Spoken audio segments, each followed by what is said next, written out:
చిత్తూరు జిల్లా పుంగనూరు నియోజకవర్గంలో జనసేన అభ్యర్థిగా పోటీ చేస్తున్న రామచంద్ర యాదవ్ కొత్త తరహాలో ప్రచారం నిర్వహిస్తున్నారు.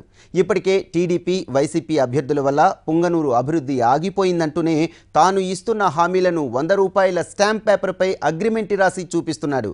తనను గెలిపిస్తే తాను ఇచ్చిన హామీలను నెరవేర్చకపోతే తనపై చర్య తీసుకోమంటున్న పుంగనూరు జనసేన అభ్యర్థి రామచంద్ర యాదవ్తో మా ప్రతినిధి దామోదర్ ఫేస్ టు ఫేస్.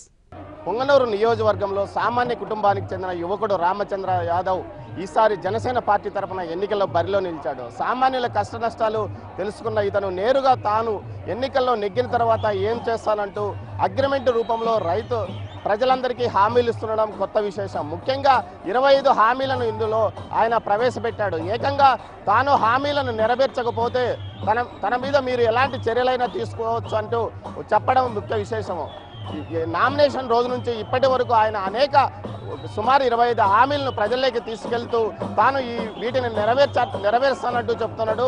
మనతో రామచంద్ర యాదవ్ పుంగనూరులో ఉన్నాడు. ఆయన అడిగి తెలుసుకున్నాం. సార్ చెప్పండి, మీరు ఇలాంటి హామీలు ఇవ్వడం వల్ల భవిష్యత్తులో మీరు వీటిని నెరవేర్చగలరనే నమ్మకం ఉందా? ఖచ్చితంగా నెరవేరుస్తాను. ఎందుకంటే నేను ఏవైతే ఇక్కడ అభివృద్ధికి సంబంధించి, ఇక్కడ సమస్యలకు సంబంధించి, పరిష్కారానికి సంబంధించి హామీలు ఇస్తున్నానో వీటన్నింటికి వేల కోట్ల లక్షల కోట్ల బడ్జెట్ అవసరం లేదు. కేవలము ఇక్కడ కనీస సౌకర్యాలు తీర్చడానికి చిన్న చిన్న బడ్జెట్లు సరిపోతుంది. కాబట్టి ప్రభుత్వం వైపు నుండి పోరాటం చేస్తే వీటిని పరిష్కరించడానికి 5 సంవత్సరాలు కాదు కదా, కనీసం 5 నెలల్లో పరిష్కరించవచ్చు.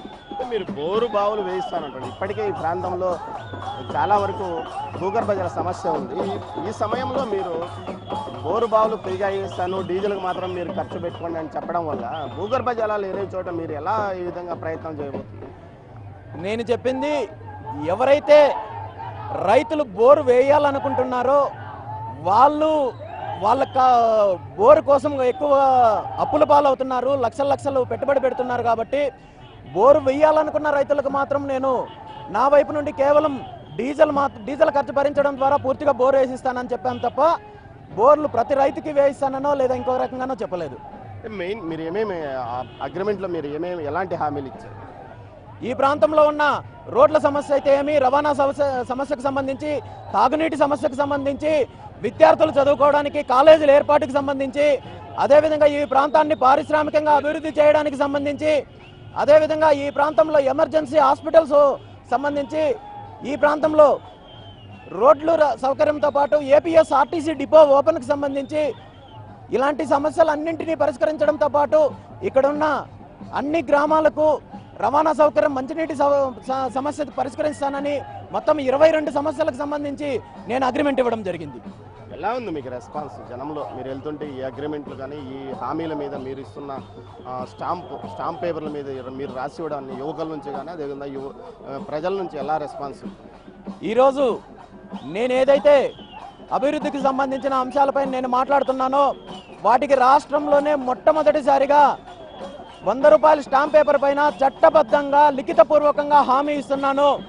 నేను చెప్పిన ఈ 22 అంశాల్లో ఏ ఒక్క అంశాన్ని పరిష్కరించకపోయినా, ఏ ఒక్క సమస్యను పరిష్కరించకపోయినా నియోజకవర్గంలోని ప్రజలు నా పైన తీసుకునే చట్టబద్ధమైన ఏ చర్యకైనా నేను సిద్ధంగా ఉన్నానని చెప్తున్నాను. దీనికి కారణం అభివృద్ధికి సంబంధించి నాకున్న చిత్తశుద్ధి. నేను అభివృద్ధి కోసమే వచ్చాను, నేను రాజకీయాలు, వ్యాపారాలు, కాంట్రాక్టులు చేసుకోవడానికి రాలేదు అని నేను చెప్పడానికి నాకున్న చిత్తశుద్ధి కోసమే నేను ఈ అగ్రిమెంట్ ఇవ్వడం జరిగింది. ఎందుకంటే ఈరోజు నియోజకవర్గంలోని ప్రజలు గత 30-40 సంవత్సరాల నుండి రాజకీయ నాయకులు ఇచ్చే హామీలు, ఉచిత వాగ్దానాలకి విని విసిగిపోయినారు. కాబట్టి నేను ఈరోజు లిఖితపూర్వకంగా ఇచ్చాను. ప్రజలందరూ నన్ను ఆదరిస్తున్నారు, ఆశీర్వదిస్తున్నారు.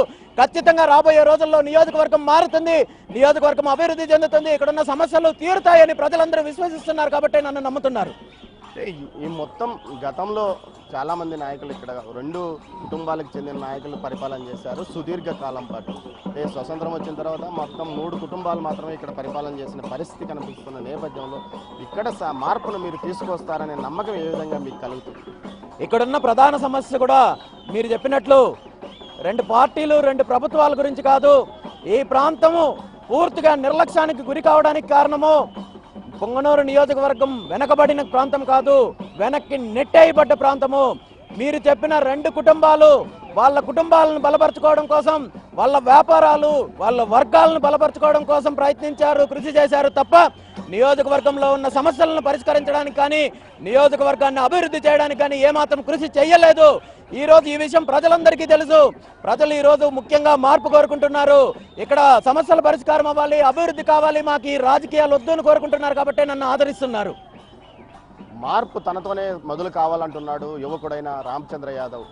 రెండు కుటుంబాలు తమ స్వలాభం కోసం ఇక్కడ అభివృద్ధిని దూరం పెట్టాయని, కేవలం తమ ఓట్ల కోసం, అధికారం కోసం ఇక్కడ వారు తమ ప్రయత్నాలు చేశారు. కానీ ఎన్నికల సమయంలో తప్ప మిగతా సమయంలో నియోజకవర్గాన్ని పట్టించుకోలేదని, అందుకోసమే తాను అగ్రిమెంట్లు, స్టాంపు పేపర్ల రూపంలో అగ్రిమెంట్లు చేస్తూ ప్రజలకు తాను ఈ హామీలు నెరవేర్చకపోతే తాను రాజకీయ జీవితానికి కానీ మీరు ఎలాంటి చర్యలైనా తీసుకోవచ్చు అని బహిరంగంగా చెప్తూ ఓ యువకుడు ఒక మార్పుకు సంకేతం చూపాడు.